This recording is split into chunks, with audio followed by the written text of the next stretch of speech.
4.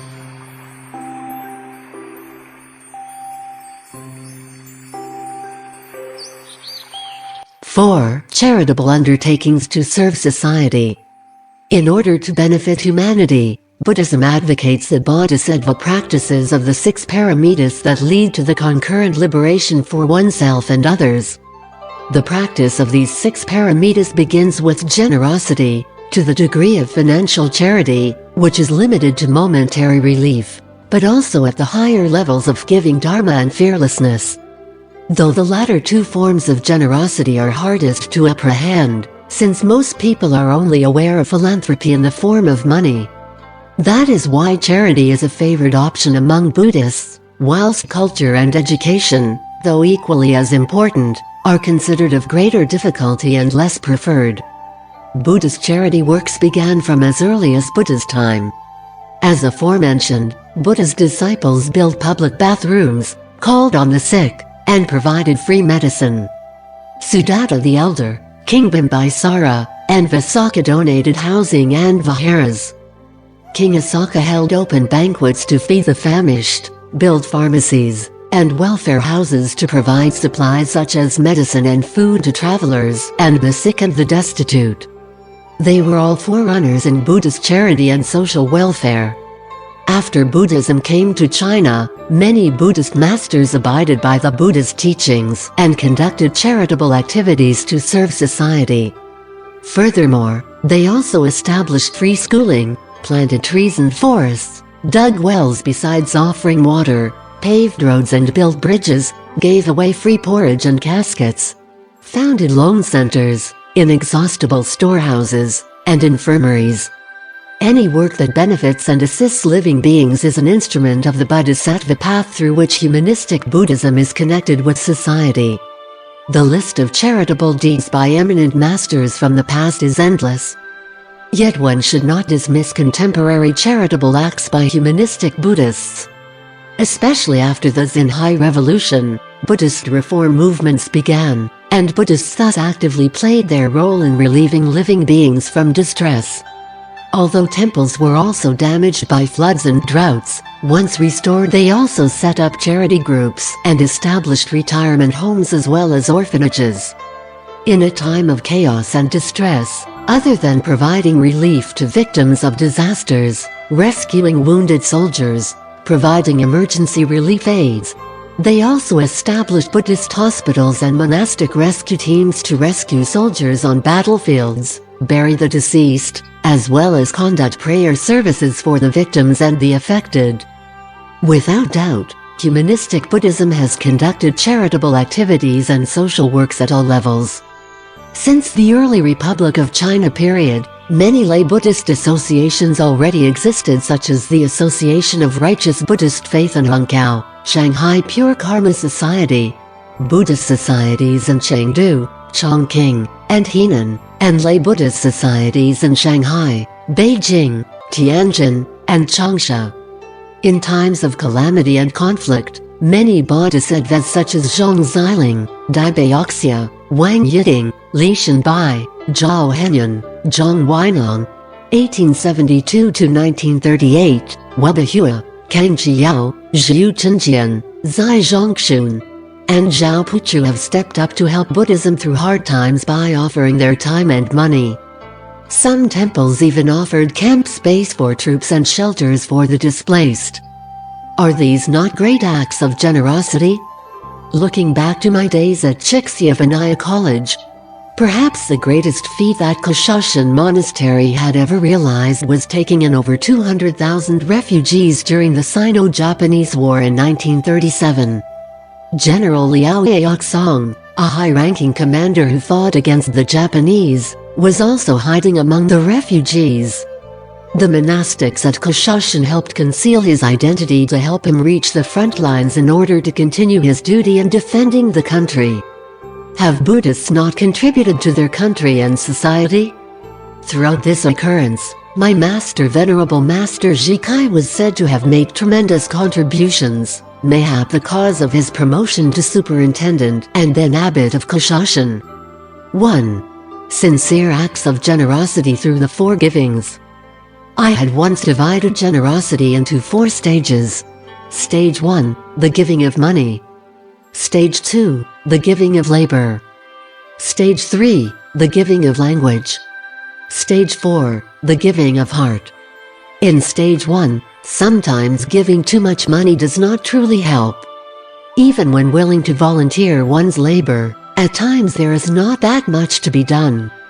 In contrast, there can never be 2 kinds of words spoken, especially to offer one's kind intention and blessing, and to pass on the truth and Dharma. To always be ready to give others faith, give others joy, give others hope, and give others convenience. Such kind acts as performing a handful of good deeds, or showing a face full of smiles are all forms of giving. To a more profound degree, though I have neither given money nor my labor, but simply and humbly felt joyful of as well as praising those who gave, then the merit attained is the same as that of the benefactor. In effect, the merit of rejoicing in others' act of giving is even greater. This would be the bearing of a practitioner of humanistic Buddhist. The essence of generosity is attainment of emptiness of all 3 aspects of giving, namely, formless giving. The act of generosity in Buddhism is empty of desire for profit and fame or quid pro quo. Above all, the act of generosity must not be used as a disguise for investments.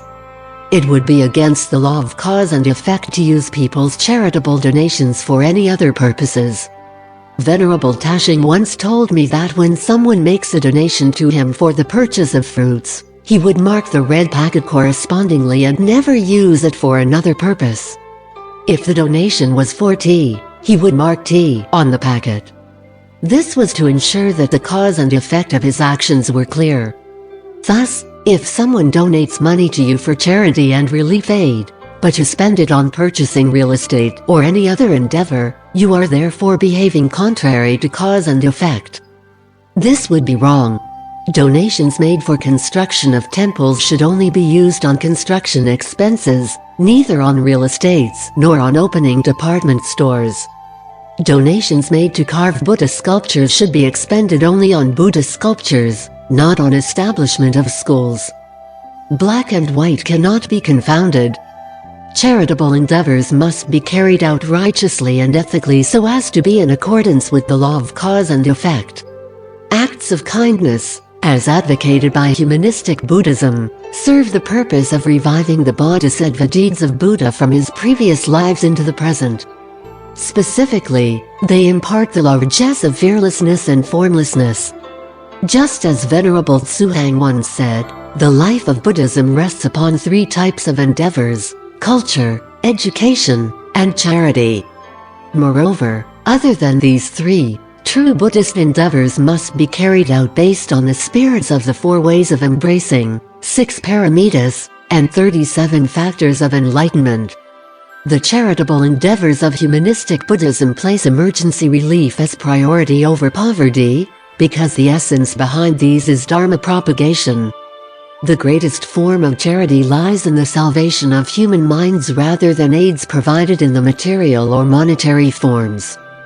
Thus the true import and substance of charity can be extremely profound. While material and monetary support will eventually end, the gift of Dharma will offer a lifetime's benefit, and even lifetimes of benefits. Charity and relief works can also comprise admonishment against killing and the promotion of the sanctity of human life. For example, Lu Bikeng traveled to Europe and America to promote the sanctity of life. Master Hongyi and Fen Zikai's collective work on illustrations of life protection also offered solace and peace to those living in chaotic times. During my early days in Taiwan, this work was then widely circulated. Later, when I built the Buddha Memorial Center, I embodied the 154 illustrations into murals along the covered walkways of the center as a means to promote the protection of life. Humanistic Buddhism exemplifies the mission of benefiting society and liberating all living beings. Beginning from a time bereft of nature and environmental protection awareness, Buddhists were already advocating the right to life at a time of monarchical rule and civil rights. Speaking of the right to life, instead of liberating lives, One may as well be protecting lives, since such acts carry the purpose of nurturing compassion and love for animals as well as raising awareness of environmental protection. The conviction that one can accumulate merit by releasing lives on celebratory occasions such as one's 70th or 80th birthday is absolutely mistaken. To procure and release animals is actually an act of killing, not of merit. It is unfeasible to purchase all animals requiring freedom. The only way to save lives is through our compassionate hearts. It is hoped that all means of life liberation can be achieved by holding true to the spirit of ceasing all evil and practicing all good. This is the best form of safeguarding life. Rather than spending $3,000 or $5,000 to purchase and then release a tortoise, one may as well expend that money on educating people with the right attitude of not taking a life and the sanctity of living beings. 2. Prison programs to nurture compassion and self-awareness. With regards to correctional center visits, the work began with the Correctional Center Dharma Propagation Team initiated by Venerable Nanting, Chow Mao Lin, many others and myself. Venerable Kang Su, Ma Xing Hui, Li Ziquan, Liu Chongyi, Chen Hui Fu, and I were among the many who took turns to visit. I have visited nearly every prison in Taiwan. For instance, the prisons in Taipei's Tasheng, Hsinchu, Taichung, Yunlin, Pingtung, Kaohsiung, Hualien, Lanyu, and Ladao. I even visited Stanley Prison in Hong Kong and several in America. Furthermore, I was the first counselor of rehabilitation and education appointed by the Department of Justice. I led a dialogue on life and death as well as rehabilitation with death row prisoners in Tasheng, likewise with over 2,000 convicted of major crimes, nearly all still in their prime. I said to them, if all 2,000 of you became monastics just like me, imagine how much your compassion and contribution could help Buddhism and society. I also conducted a triple gem refuge ceremony for inmates of Kaohsiung Women's Prison. A majority of them have been imprisoned for the violation of the Act of Negotiable Instruments. Specifically, these women were used as shields, facades that shielded illicit activities such as drug trafficking, and in fiduciary fraud by being used in illegal activities such as check hiding as well as money laundering. This resulted in them being convicted as perpetrators of crimes they had not committed. It is woeful to see women making such sacrifices for their husband. In truth, it is the women who have made the most contributions to this world by their sacrifices. When Ma Ying-jeou was the Minister of Justice, he frequently invited Fogangshan monastics to Tainan-Mingdi Drug Rehabilitation Center to aid as missionaries, living on the premises as well as spending 24 hours of every day with the inmates. This was rather unheard of. I had also advocated, to former Minister of Justice Liao Chenghao, the establishment of halfway houses to serve as buffer zones for inmates for 4 months upon completing their sentence, to provide counseling for them. In prison, security guards impose all manners of restrictions, but in a halfway house a moderate level of freedom should be offered.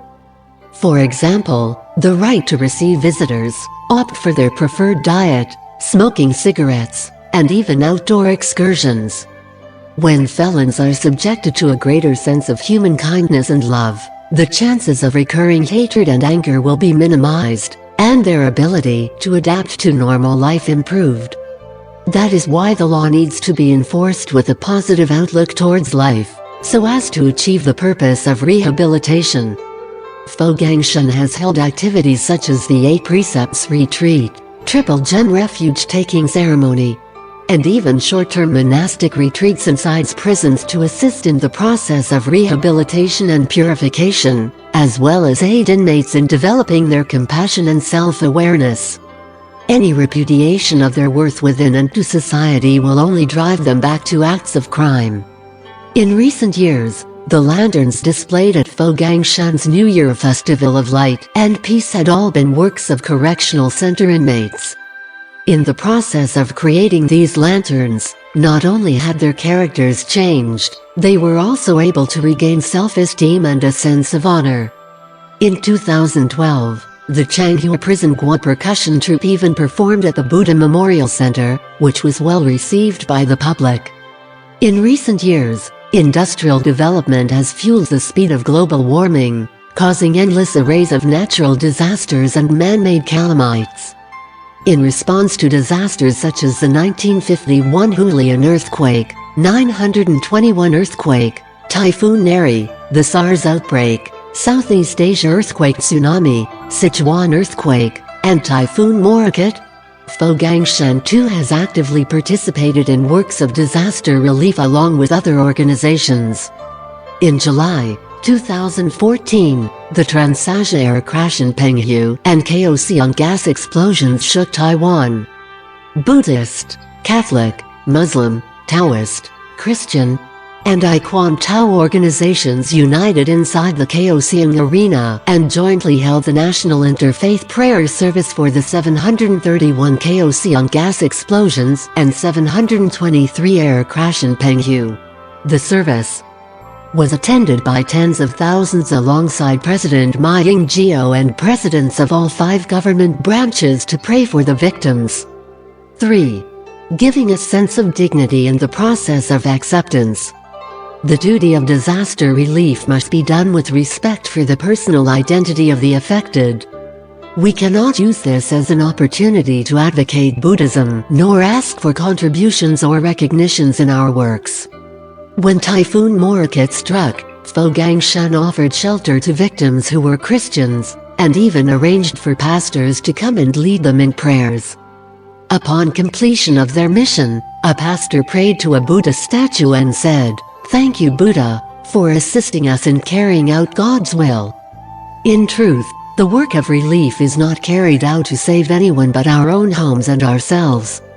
When the Sichuan earthquake occurred, I reached out to the affected areas and declared, "I am here to repay you all. The giver and receiver are equal in merits. The act of receiving what is given also has its merits. Relief work must be done with a sense of dignity, and charity must be given under the circumstances that people feel at ease in receiving it." Furthermore, we also offered assistance to the churches. A Christian sister, having served in Taiwan for decades, wished to return home to retire, and we were more than happy to sponsor her travel expenses. When Cardinal Paul Shen S.J. fundraised for Mount Beatitude, Fogangshan likewise made contributions to the project. The charitable works in humanistic Buddhism span beyond faiths, beyond regions, with no expectations, and without gains. 4. Dharma's purifying effect on the mind's greed, anger and ignorance. The charitable endeavors of humanistic Buddhism carry the mission of spreading Buddha's loving kindness and compassion to the world and in enhancing people's faith in the Dharma. For this reason, Fogangshan's Cloud and Water Mobile Clinic extend to remote areas to provide medical care. The Fogang Senior Citizens Home provides a solace of faith for the elderly in their latter years. Dasi Children's Home has assisted over 800 children in starting their own families for the past 40 years. In addition, there are events such as the Compassion and Loving Kindness Campaign, Retrieve Our Hearts, and also the establishment of the Public Education Trust Fund that gives out awards such as Truthful, Virtuous and Beautiful Media Award as well as the 3 Acts of Goodness School Awards.